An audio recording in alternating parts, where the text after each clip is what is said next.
Bienvenue sur le rocher. Depuis plus de 2000 ans, les chrétiens du monde entier attendent le retour de Jésus. Cette promesse est au centre de notre foi, une espérance vivante, mais aussi parfois une source de questions, d'inquiétude et même de lassitude. Comment attendre son retour sans s'essouffler, sans tomber dans la routine, sans perdre patience? Comment vivre dans cette espérance sans t'épuiser spirituellement? Aujourd'hui, nous allons voir ensemble comment marcher dans l'attente du retour de Christ avec joie, équilibre et persévérance. L'attente peut devenir un piège si nous ne sommes pas vigilants. Certains, face au délai, finissent par se relâcher spirituellement. Ils se disent « Puisque Jésus tarde, je peux bien vivre comme tout le monde ».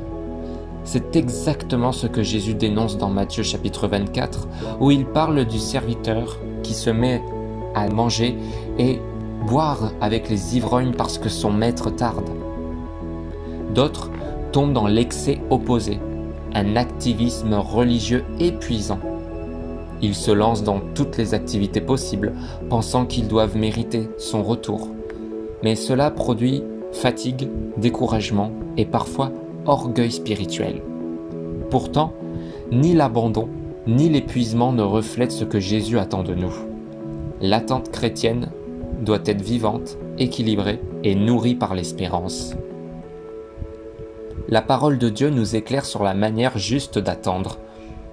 Matthieu chapitre 24 verset 42 nous dit « Veillez donc, puisque vous ne savez pas quel jour votre Seigneur viendra. » Cette attente n'est pas une passivité, mais une vigilance active.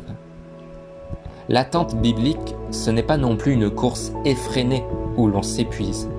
C'est une marche quotidienne, fidèle, rythmée par la communion avec Dieu. Jacques chapitre 5 au verset 7 compare l'attente du chrétien à celle du cultivateur qui attend patiemment le fruit de la terre. Il ne s'agite pas inutilement, mais il fait ce qu'il doit jour après jour, confiant dans la promesse de la récolte.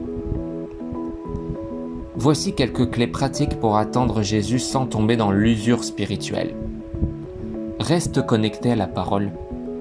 C'est elle qui nourrit ton espérance.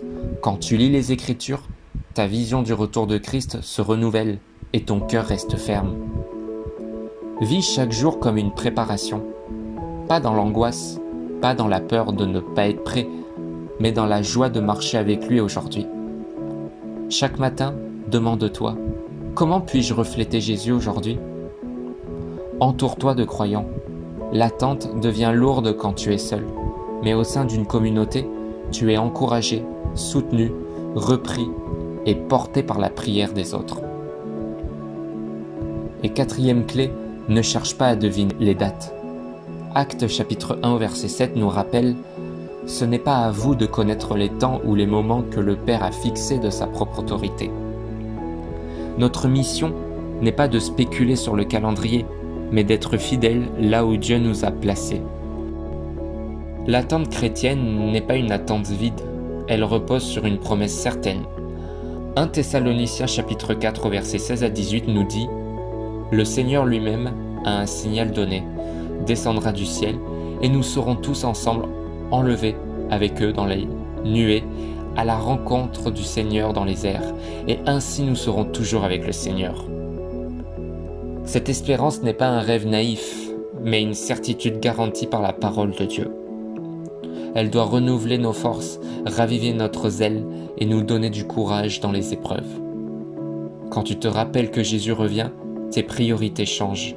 Tu relativises les soucis, tu persévères dans la foi et tu trouves la motivation pour aimer, servir et marcher dans la sainteté.